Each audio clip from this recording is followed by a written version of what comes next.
perkenalkan saya Arnolda Alfiani Marcella Elan. Saya berasal dari Flores, Nusa Tenggara Timur, Kabupaten Manggarai Barat, Kecamatan Sanonggoang, Desa Golombung. Jadi saya lulusan dari Universitas Katolik Indonesia Santo Paulus Ruteng, program studi pendidikan Bahasa dan Sastra Indonesia. Nah, di sini saya akan membuat video mengajar sebagai salah satu bentuk persyaratan seleksi menjadi guru pedalaman yang diselenggarakan oleh Yayasan Tangan Pengharapan. Selamat pagi adik-adik. Oke, bagaimana kabar hari ini? Baik? Ya, harus baik, harus sehat, harus tetap semangat. Terlebih khusus harus semangat untuk pagi yang ceria ini untuk mengikuti mata pelajaran baru. Kita akan masuk ke materi baru, yakni menganalisis unsur-unsur dalam cerita pendek. Nah adik-adik, sebelum kita masuk pada materi untuk menganalisis cerita-cerita pendek ini, kita harus mengawali pagi ini dengan berdoa. Salah satu di antara kalian harus memimpin doa, harus membawa kita dalam doa pagi ini ya. Oke, Maya, silakan. Marilah kita berdoa. Amin. Terima kasih Maya, silakan kembali ke tempat duduk. Nah, adik-adik, pada kesempatan ini Ibu ingin menyampaikan beberapa hal yang menjadi tujuan dari pembelajaran kita hari ini ya. Nah, yang pertama itu, adik-adik harus bisa menganalisis unsur-unsur pembangun cerita pendek. Nah, adik-adik di sini ada dua ya, unsur pembangun cerita pendek. Yang pertama, unsur intrinsik dan unsur ekstrinsik. Nah, yang kedua, pada pembelajaran ini semoga kalian bisa menelaah struktur dan kaidah kebahasaan cerita pendek ya. Dan yang ketiga adik-adik, belajar secara jujur, disiplin dan bisa bekerja sama ya. Ibu mengharapkan 3 poin penting ini dalam pembelajaran kali ini. Nah adik-adik, sekarang kita masuk pada uraian materi ya. Sekarang dengarkan dan catatkan poin-poin penting yang Ibu sampaikan dalam penyampaian materi ini ya. Karena nanti Ibu akan meminta kalian besok untuk mereview kembali materi yang Ibu bawakan hari ini. Harus diingat ya. Yang pertama adalah pengertian cerita pendek. Mungkin sebelum Ibu memulai, mungkin di antara adik-adik ada yang tahu apa itu cerita pendek, atau mungkin pernah mendengar dari teman-teman lain, atau mungkin sudah pernah membaca cerita pendek. Ada? Iya, silakan. Doni. Ya, cerita pendek itu apa, Doni? Iya, cerita yang dibaca sekali duduk ya, itu satu.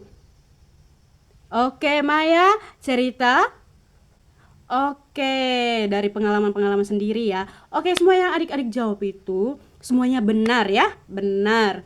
Nah, untuk memperkuat jawaban dari adik-adik tersebut, ada beberapa pengertian yang Ibu jelaskan di sini, yang Ibu akan kasih tahu ke kalian. Dan harus dicatat ya, karena besok Ibu akan meminta kalian untuk mereviewnya kembali. Oke, yang pertama pengertian dari cerpen itu sendiri. Yang pertama, cerita pendek adalah cerita yang dibaca sekali duduk seperti yang Doni sampaikan tadi ya.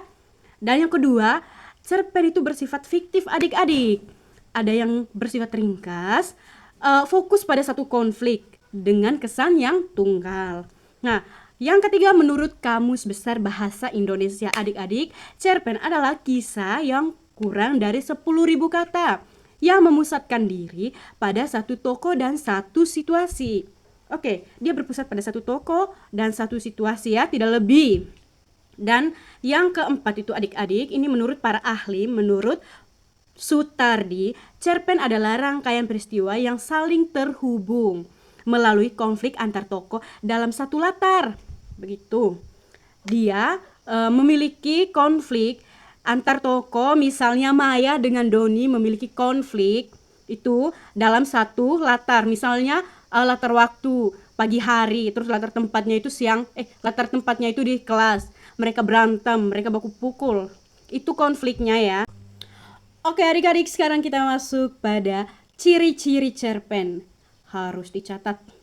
Yang pertama, panjangnya kurang dari 10.000 kata ya. Adik-adik tidak boleh lebih dari 10.000 kata ini ya. Itu bukan cerpen namanya, itu novel nanti. Dan yang kedua, ciri-ciri cerpen.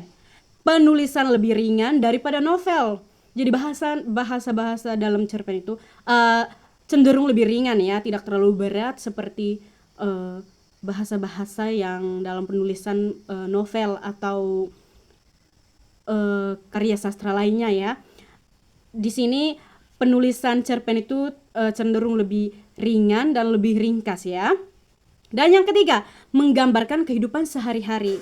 Sekalipun ini juga termasuk dari ciri-ciri novel, tetapi di sini cerpen itu lebih kuat ya, menceritakan pengalaman-pengalaman kehidupan sehari-hari ya, ketimbang novel. Novel itu beragam ya cerita di dalamnya dan tidak cenderung pada satu latar, tidak cenderung pada satu jenis cerita saja, tetapi ada banyak kisah-kisah di dalamnya ya. Beda dengan cerpen. Oke, yang keempat, tidak menceritakan keseluruhan. Maksudnya tidak menceritakan secara keseluruhan ya kehidupan dari tokohnya. Hanya inti-intinya saja ya adik-adik. Tidak secara keseluruhan dijabarkan kisah-kisah kehidupan sehari-harinya, tidak. Hanya segelintir saja ya. Hanya seumprit saja begitu adik-adik. Nah, yang kelima adik-adik, tokoh mengalami satu konflik hingga selesai, tidak bertele-tele, tidak adanya campur aduk dari konflik-konflik yang lain. Dia hanya bisa menghadirkan satu konflik hingga klimaks, tidak ada campur tangan ataupun tidak ada percampuran konflik-konflik dari tokoh-tokoh lain ya. Dan yang keenam, bahasanya itu sederhana adik-adik, tidak terbelit-belit dan mudah dipahami oleh para pembaca.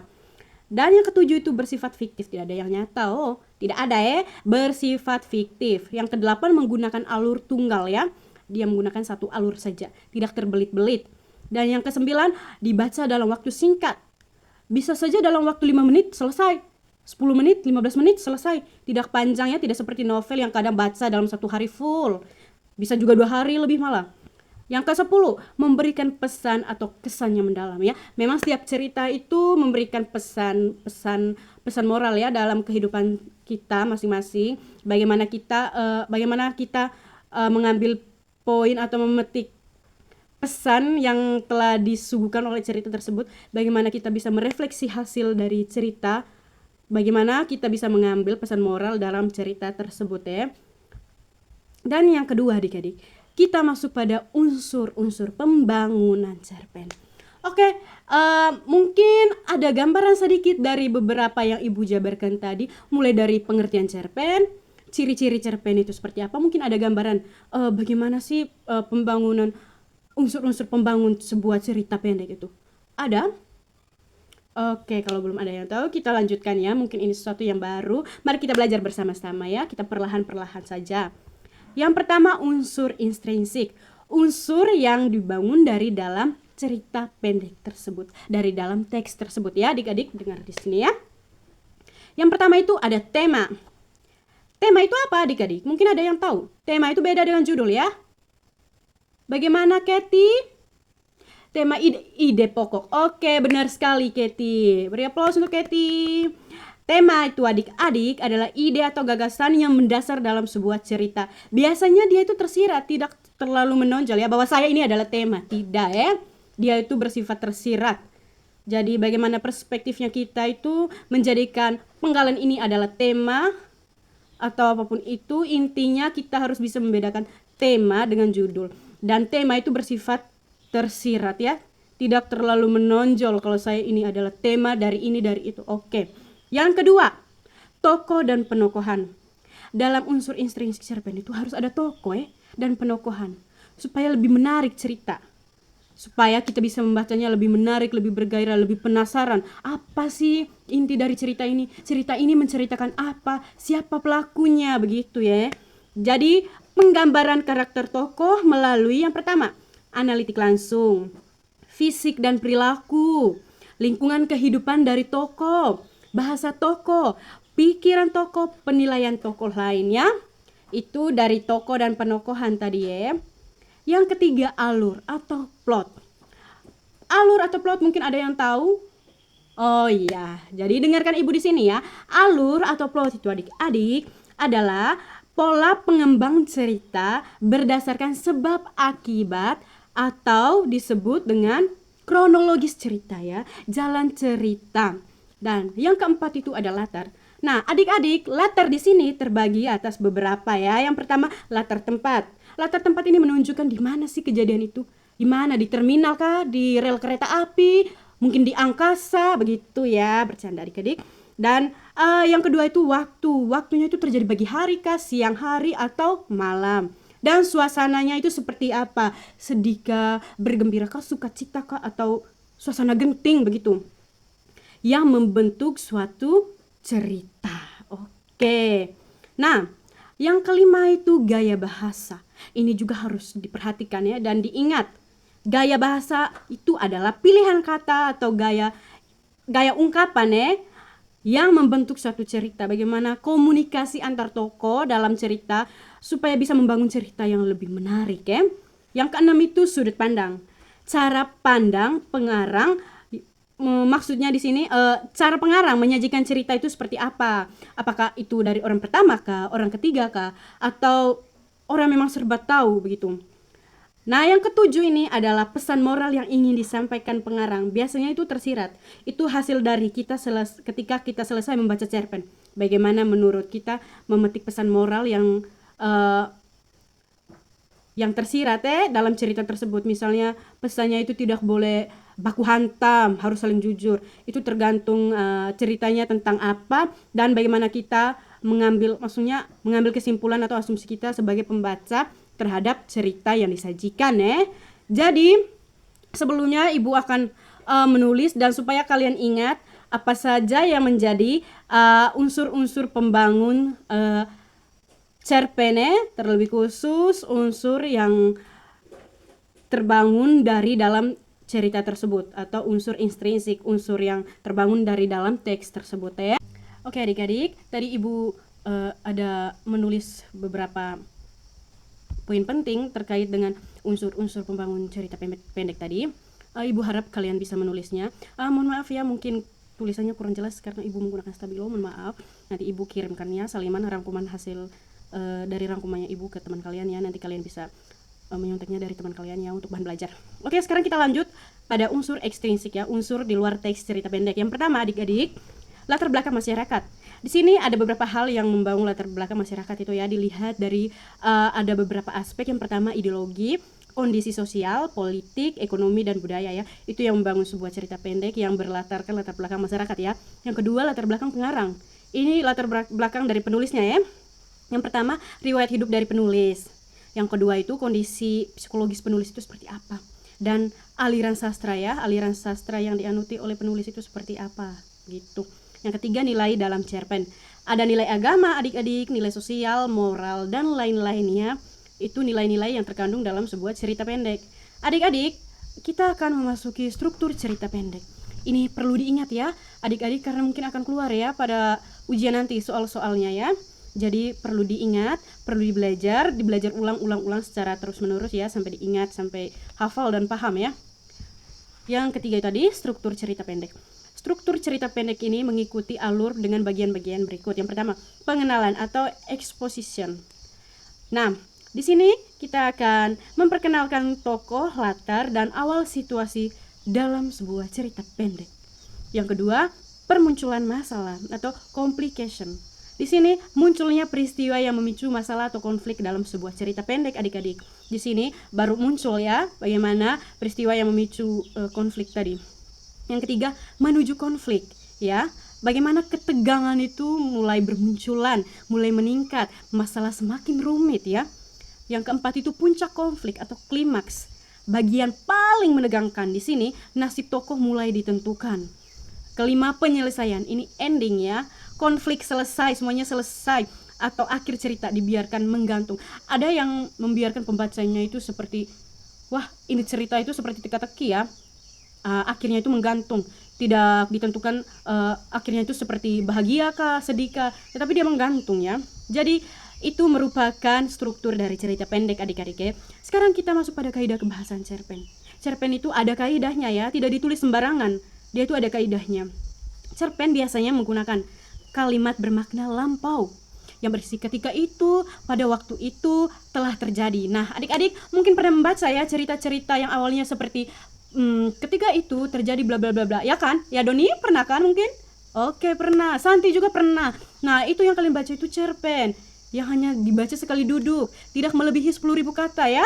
Yang kedua, konjungsi waktu adik-adik. Ada kemudian, setelah itu, awalnya, sejak saat itu, Doni mencintai Santi. Yang begitu ya, contoh, jangan dimasukkan ke hati. Yang ketiga, ada kata kerja aksi. Menyuruh, membersihkan, atau melompat. Santi melompat gapura bupati, begitu ya. Ya, yang keempat, ada kata kerja tidak langsung adik-adik. Di sini mengatakan bahwa menuturkan dan menyatakan. Yang kelima, ada kata kerja mental. Merasakan, memikirkan, menginginkan sesuatu, ya begitu ya. Ada dialog langsung, itu yang keenam, ada dialog langsung adik-adik. Ditanda dengan tanda petik, dengan kata kerja ujaran, bertanya, berkata. Yang ketujuh, kata sifat atau deskriptif, menggambarkan tokoh, suasana atau latar ya. Jadi adik-adik, sekian saja ya materi kita pada pagi hari ini.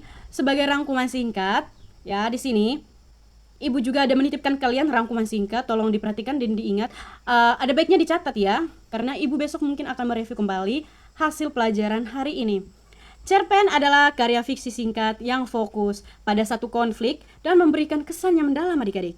Nah, untuk menganalisis cerpen adik-adik kita perlu memahami beberapa unsur pembangun cerita tersebut. Yang pertama unsur ekstrinsik dan unsur intrinsik. Nah, ada struktur alur serta kaidah bahasanya. Itu harus diingat ya, 4 poin itu. Dengan memahami hal ini adik-adik, kita bisa menelaah cerpen dengan lebih kritis ya, dan menghargai pesan yang disampaikan oleh pengarang. Ya, kita harus menghargai penulisnya juga ya. Jadi, adik-adik sekian saja materi kali ini. Saya harap kalian bisa memahaminya. Dan kalian harus belajar secara terus-menerus materi ini, karena besok Ibu akan kembali menanyakan materi ini. Dan mungkin saja materi ini akan keluar pada saat ujian nanti ya. Jadi harus dipelajari dengan baik, harus dipahami ya adik-adik. Oke, adik-adik terima kasih untuk pagi hari yang indah ini kalian telah membersamai Ibu untuk belajar bersama mengenai pembahasan mengenai cerpen ya adik-adik.